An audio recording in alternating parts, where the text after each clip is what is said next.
what the other big story is, what we have been talking about and having to talk about. My heart right now is heavy for the folks in Jamaica. We went in and we always brief the newsroom, and I went into the newsroom morning meeting and said, guys, right now as I'm filling you in on what's happening with Melissa, this is not trying to be overly dramatic. There are people in Jamaica that are fearing for their lives as we speak right now and over the next couple of hours as this system, Melissa, moves inland. You're looking live right there. Where is that image from right there? Do you know? This is from Kingston, which is the capital in Jamaica. Okay, so Kingston has been seeing tropical storm force winds. You see the palm fronds blowing around and everything, and they've got a lot of rain there, but that's not even close to the center of where this thing is. So we're going to take a look at Melissa, and you see the warnings out for Jamaica, for eastern Cuba, and for the southern Bahamas.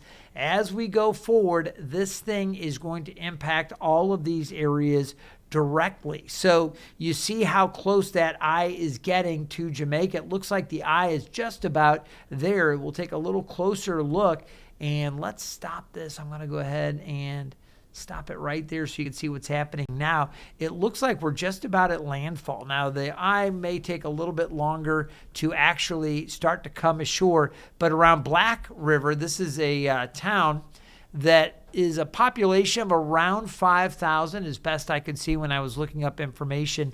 This is a low area, and I was looking at some of the street names, and you got to appreciate Google Maps. I go in there, and a lot of times when we have these storms impacting other parts of the world, I like to get in there and see, oh, okay, they've got a restaurant here, or they've got a fish market there, or there's certain things. That town where you have winds sustained at 180 miles per hour right now, lashing that coastline, gusts in some places around that believed to be close to 215 miles per hour.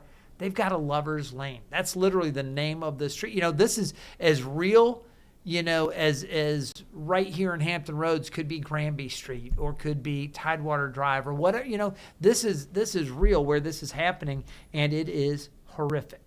So here is the 10 a.m. update, and this is what we were waiting to see come in. The maximum winds now at 185 miles per hour. They just continue to keep strengthening this. This was at 180 earlier, 175 before that, now 180, 185, still moving north-northeast at 7 miles per hour. It is going to cut across Jamaica, then it's going to make its run across Cuba, may make a second landfall as a Category 5 hurricane tonight. And then it quickly weakens once it moves inland to a Cat 4 there by 2 a.m. I expect the landfall tonight in Cuba around 11 o'clock. So by 2 a.m. should be down to a Cat 4, crossing out, eventually weakening to a Cat 3 or a Cat 2, passing by the southern Bahamas. Look at the wind field now. Hurricane force winds reaching the coast, overtaking Jamaica as we go through 3 o'clock this afternoon. These are local times for us here on the East Coast. So those are Eastern times. But you can see again, by this evening, it's going to be clearing the coast. And then as we go towards, say, 11 o'clock or so tonight, it's Cuba that gets hit with those hurricane force winds. And again, incredibly powerful. We're not talking about just 74, 75 mile per hour winds. That's the threshold there. That whole area could see those types of winds, and there will be some areas that are well in excess of 100, 125 or more miles per hour. So incredible destruction. It then moves across the southern Bahamas and, again, makes that run. Even Bermuda, look at this. Bermuda, by Friday morning, 1 o'clock, so just after midnight Friday morning, Bermuda would deal with this as people are asleep there in Bermuda between 1 and 3 Friday morning. It goes by. So a lot to be concerned with. Again, the model's very much in agreement that this is going to happen. Everything kind of pointing to it. So what questions do you guys have? I'm happy to answer some for you if you have anything about what's happening here. Historically, Gilbert was the worst to hit. That was September 12th, 1988. We mentioned 500,000 people were left homeless following that. They were displaced anyway, and there were prolonged periods of power outages. They lost their entire banana crop. I mean, it's incredible the devastation these storms do. Yeah, and go ahead, Sarah. It sounds like you got some. I know that this storm has been a slow mover. Is it still moving very slow? Because I know those are more dangerous. So do you think it will stick around over Jamaica for a while? So it's a great question. Okay, it is picking up forward speed, and it's hard to talk about a Category 5 hurricane with some good news or a bright spot as it's lashing into a country or a location. The one upside is this morning at 2 a.m. when I came in, its forward progress was just 3 miles per hour. It was crawling. Then at 8 o'clock, it picked up to 5 miles per hour. So, okay, a little bit of forward speed. At the 9 and 10 o'clock updates, the forward motion is now 7 miles per hour. I would love to see at 11 maybe a bump up to 9 miles per hour. And again, you don't think that's a real big deal, but the quicker in, the quicker out. And Connor, I'll share with you a little weather forecasting rule of thumb with tropical systems. I'm going to ask you to do a little bit of math with me. Okay. Not a great idea on your part, but okay. You can handle this, okay? You take the number 100, okay, and divide it by the forward speed in miles per hour, okay? And it gives you just kind of a rule of thumb for a rough estimate on rainfall. Now, you don't say this is absolutely the rainfall estimate, but this helps you to think about it. So let's do this. Okay. 100, forward motion of 5 miles per hour.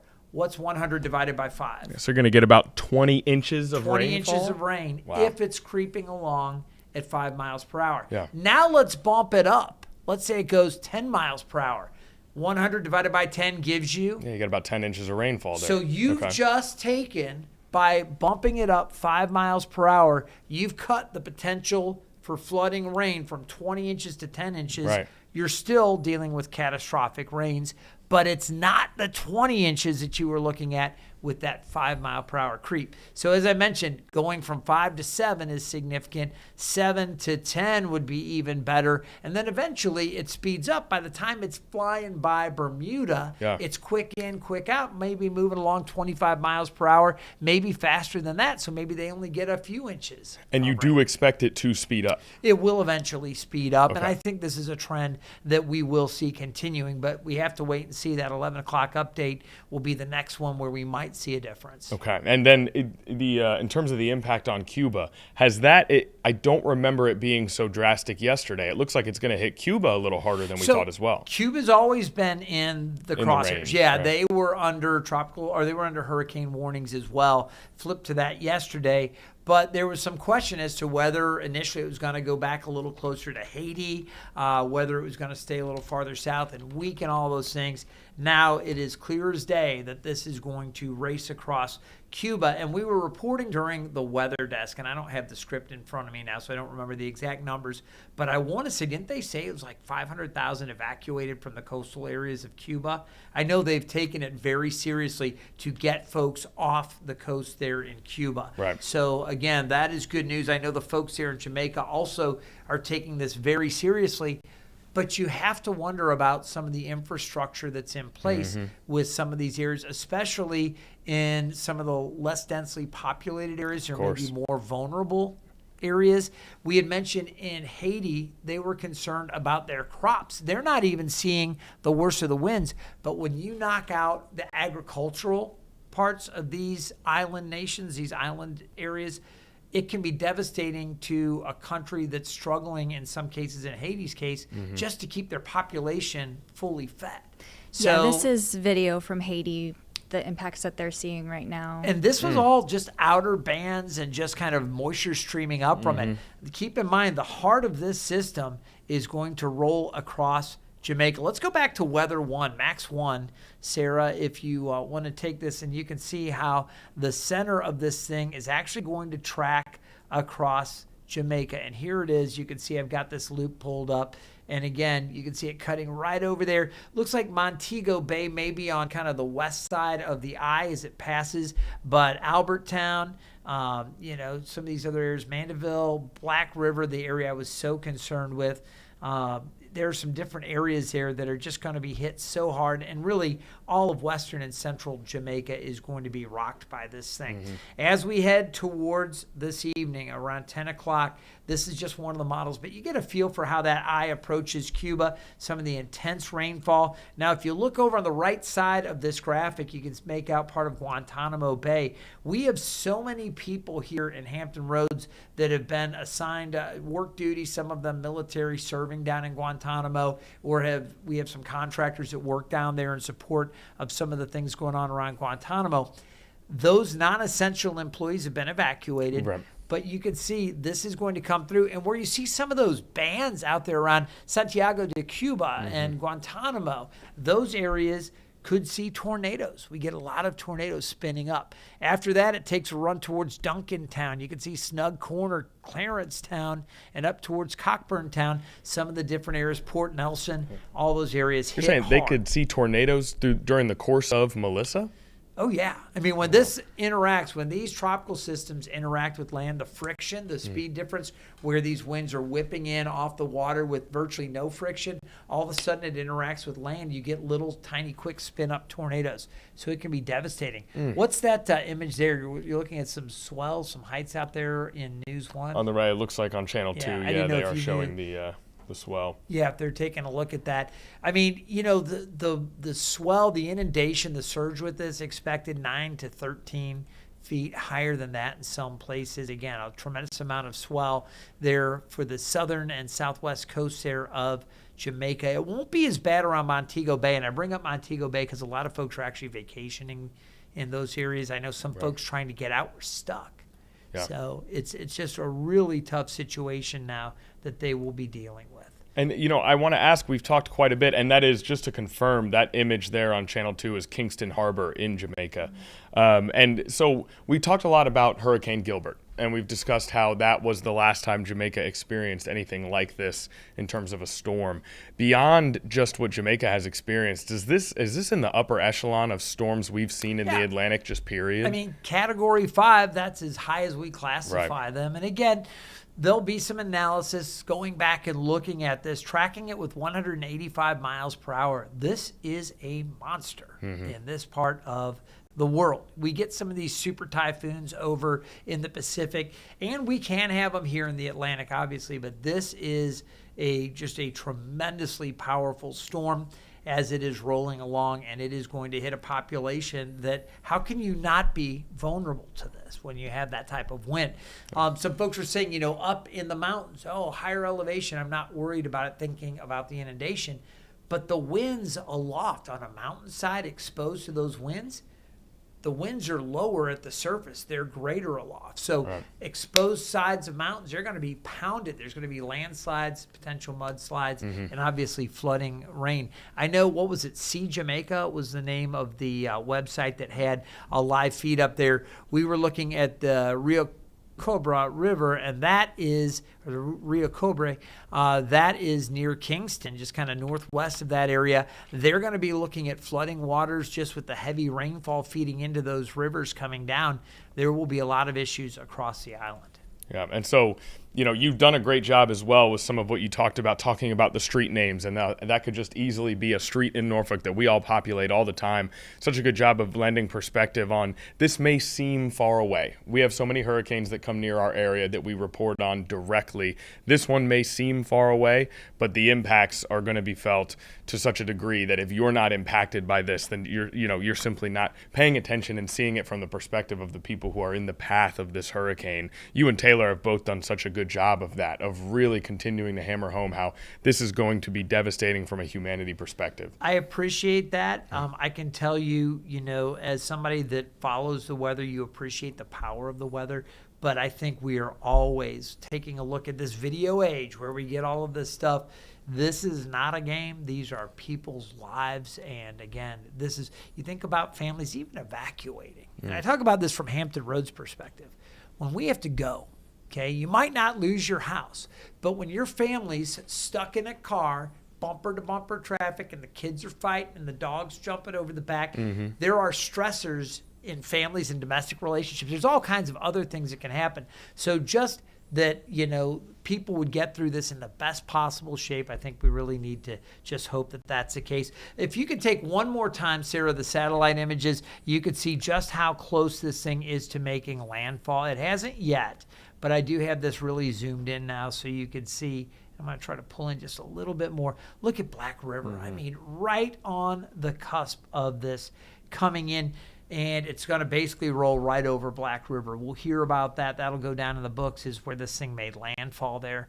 Again, that eye about 15 miles wide, and they are now very much experiencing these not just hurricane, but heavy hurricane winds coming in. Bull, Savannah, some of the other communities. Again, we talked about Mandeville, some of these areas, and I hope I'm pronouncing that correct, but I see this popping up on the map. So we're going to be watching that. Again, there are some small resorts kind of up and down the western coast. Montego Bay is farther to the north. And again, they may be, let me pull this back a little bit. Montego Bay may be just on kind of the western side of the eye of this as it goes by. It may pass just to the east, but they're still going to take a lashing. And I know they were expecting quite a bit as well as far as some of the inundation. Even on the backside, they could see 4 feet of flooding or so, kind of surge wrapping back around. Look at the inside of the eye. I love this video, Sarah. That's a great call, pulling that up. The hurricane hunters were so concerned with the turbulence and the damage to the planes that they were undergoing that they turned around, they bailed on an eye wall penetration with this. That's how powerful this thing is. They wanted to go back and inspect these the hurricane hunter, the plane.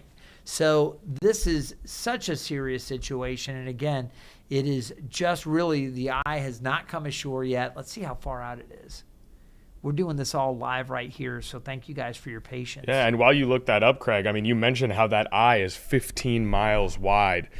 Jamaica itself is less than 150 miles long, I think. I mean, it's about 50 miles from top to bottom, or 50 miles wide, 146 miles long, according to some United Nations reporting here. So even just the eye of the storm is covers huge a large portion part of the area of the island itself. And again, the hurricane force winds extend out about 30 miles from the center of the storm. I wanted to show you the current location about 8 miles offshore. So as this is moving, as far as we know, north-northeast at 7 miles per hour, you've got about an hour before that landfall and it actually comes ashore. So right now, we're sitting at about 10:20, 10:25. We're probably looking at a landfall sometime around 11:15, 11:20, something like that. And that's if it does pick up that forward speed a little bit. They're feeling it now, though. Those folks there along the coast, not only are they dealing with the hurricane force winds, but the rainfall must be just tremendous there. Places like the Black River area and back down towards Bull, Savannah, those areas, even up towards Cambridge, they're getting lashed at this point. Yeah, and you can tell, I mean, you say they're feeling it now. The image behind you, I mean, it is clear that the impacts have started in Jamaica from this hurricane, and all we can do at this point is send our thoughts, send our prayers to everyone who may be impacted by this storm. And then after this storm, Craig talked about the impacts to the local economy, some of the impacts to infrastructure in Jamaica. So after this storm is when the real work begins from an assistance and an aid and a help perspective, and that's something that we'll be covering and following as well here at 13 News Now. Craig, anything else that we need to know? No, just that some of the images we're taking right now, and we're considering ourselves happy and blessed to get any images we can share with you out of Jamaica. But a lot of what you're seeing right now is from the Kingston side. And as you take a look here, I mean, that's 70 miles away. So I just put that up on the map. What you're seeing, the palms kind of blowing around and all of this, yeah, it looks like a nasty day, and it is. But the much more violent part of this system is much closer to the eye. So, some of those areas are going to be without power pretty soon if they haven't already. I can't imagine there haven't already been power outages to a lot of these areas. But we're able to provide you with the live looks because other parts in the eastern part of Jamaica obviously still have power and are able to get out some of those images. I would suspect we are looking at long periods of outages with services. So this won't be a, hey, it's here tomorrow. the sun's back out and things are better. This is going to be a story that will be covered for a long time, and I'm sure there's going to be humanitarian efforts and other things that go on as a result of this storm. Yeah, you talk about Kingston already being impacted, the most populous city in Jamaica, 937,000 plus people just in Kingston alone. So, something we'll be monitoring and something that, everyone should be keeping in their thoughts throughout the day as that storm hits. Well, thank you, Craig. We'll get an update at 11 with the updated forecast track. Yes. That'll be the next time we'll get back in here and let you know exactly what's up.